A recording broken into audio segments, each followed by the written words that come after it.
Morning students, आज के मनोविज्ञान की कक्षा में मैं आप सबका स्वागत करता हूं और इसी क्रम में जो हमने कल क्लास को थोड़ा छोड़ा था वहीं से वापस प्रारंभ करता हूं और आपको वापस विषय वस्तु से जोड़ने का प्रयास करता हूं।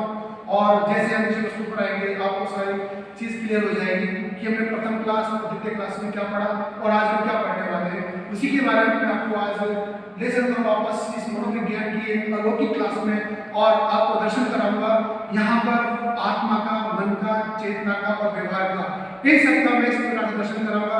आपको ऐसा प्रतीत होगा कि जैसे हम एक अलौकिक संसार में आ चुके हैं और यहाँ पर केवल मन, आत्मा, चेतना और व्यवहार के अलावा कुछ भी नहीं है। कहते हैं कि मनोविज्ञान विषय जो है सबसे जटिल विषय है, तार्किक विषय है और इसमें मस्तिष्क को हिला देने वाली गतिविधियां कर देती हैं। इसलिए मैं इस मनोविज्ञान की क्लास में आप सबको मन और मस्तिष्क से यहीं पर उपस्थित रहने के लिए प्रेरित करता हूं और आशा करता हूं कि आपको मनोविज्ञान का जो विकास का जो क्रम है बड़ी आसानी से याद हो जाए। कहते हैं कि एक टीचर बनने के लिए अगर आप एक मनोवैज्ञानिक नहीं है तो यूं मान लीजिए कि आपका शिक्षा का जो भी सीखा हुआ तरीका है वो सब बेकार है। कहते हैं कि एक मनोवैज्ञानिक होना एक शिक्षक के लिए अनिवार्य है और वो इसलिए है कि सामने वाले के व्यवहार का पता लगाना इस मनोविज्ञान से सीखा जाता है।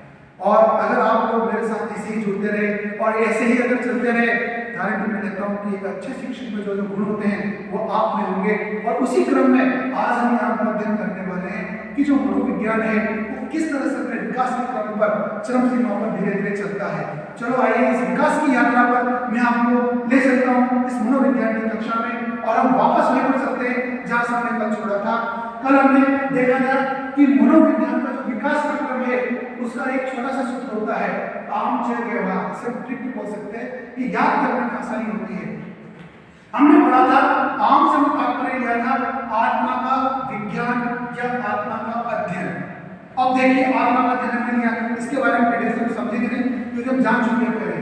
इसको 16वीं शताब्दी में अरस्तु ने इसको खोजा था और इसके साथी थे प्लेटो और डेकार्ते। ये इसके शिष्य थे अरस्तु के, प्लेटो और डेकार्ते। इन्होंने इसके साथ अध्ययन किया और इन्होंने आत्मा को प्राथमिकता माना। अब देखिए कहते हैं कि हर युग में कोई ना कोई किसी न किसी का आलोचक जरूर होता है और जब आलोचना होती है तभी उसकी समीक्षा होती है और जब समीक्षा होती है तो कोई ना कोई नया शोध निकलकर सामने आता है जिसे हम रिसर्च कहते हैं। आज जो भी व्यक्ति रिसर्च करता है वो किसी न किसी समस्या को लेकर उसका यूज करता है और उस पर अपना लेख लिखता है। वही हुआ, शताब्दी हुई 17वीं और इस शताब्दी में जन्म लिया कॉम्पोरोसी और पेस्टालोजी ने। दोनों बहुत अच्छे मनोवैज्ञानिक थे। इन्होंने कहा कि भाई देखिए अरस्तु महोदय हमारे गुरु हैं और उनसे हमने सीखा है और उनकी बातों से हमने जाना है, पर किंतु हम थोड़ा सा यहाँ पर उनकी बात से असहमत है। लोगों ने कहा कि भाई आप अरस्तु इतने महान वैज्ञानिक है, मनोवैज्ञानिक है, आप उनकी बात से असहमत क्यों हो।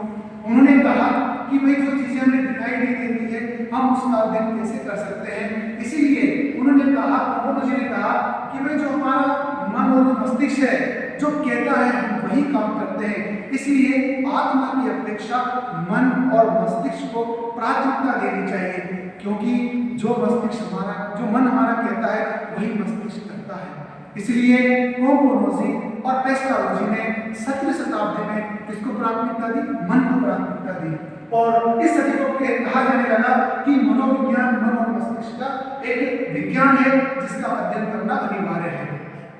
अब देखिए शताब्दी चेंज होती गई, समय निकलता गया और 18वीं शताब्दी में कुछ भी ऐसा काम नहीं हुआ जिसको हम यहाँ पर बता सकें। उस समय बिल्कुल साइलेंट चलता रहा, लोग मन पर ही विश्वास करने लगे और मन को ही मस्तिष्क में प्राथमिकता देने लगे। किंतु कहते हैं कि हर चीज का एक आलोचक जरूर होता है, चाहे हम कितना भी अच्छा कर दें आलोचक हर जगह मिलेंगे और आलोचक होने भी चाहिए। जब तक आलोचक नहीं होंगे तब तक किसी भी चीज को परिष्कृत नहीं किया जा सकता। और यही हुआ 19वीं सदी स्टार्ट हुई। 19वीं सदी में विलियम वुड नाम के मनोवैज्ञानिक आए, इनके साथ टीचर थे और जेफ सली थे। ऐसे ही कई मनोवैज्ञानिक और हैं जिन्होंने क्या कहा कि भाई देखिए अरस्तु ने कहा आत्मा के बारे में, पेस्टालोजी ने कहा मन के बारे में, अब यहाँ पर वही स्टार्ट हो गया कि भाई ये तो बताइए, हमारा मन तो कुछ भी मांग लेगा, कुछ भी बोल देगा, क्या उसका अध्ययन कैसे किया जा सकता है? क्योंकि मन तो एक चंचल होता है, और कहते हैं कि जो मनोरोगी होते हैं, जो पागल होते हैं, उनका अध्ययन कैसे करेंगे बताइए? सबसे बड़ी समस्या यहाँ पर आकर खड़ी हो गई कि सही बात है, आप बोल रहे हो मन और मस्तिष्क का अध्ययन करना अनिवार्य है, पर ये बता दीजिए कि जो व्यक्ति पागल है, जिसका मन चंचल है, जिसकी बार बार मनोवृत्ति चेंज होती रहती है, हम उसका अध्ययन कैसे करेंगे? किसी के पास कोई जवाब नहीं था, और यहाँ पर क्या कर दिया गया, इस मन के और मस्तिष्क के विज्ञान में नकार दिया गया। और इसके बाद विलियम न्यूटन और जेम्स हली ने क्या कहा? उन्होंने कहा कि चेतना एक ऐसा है अंग है मन का, जिसके माध्यम से हम छात्रों में चैतन्य अवस्था के बारे में जान सकते हैं। एक उदाहरण मैं आपके सामने बताता हूं।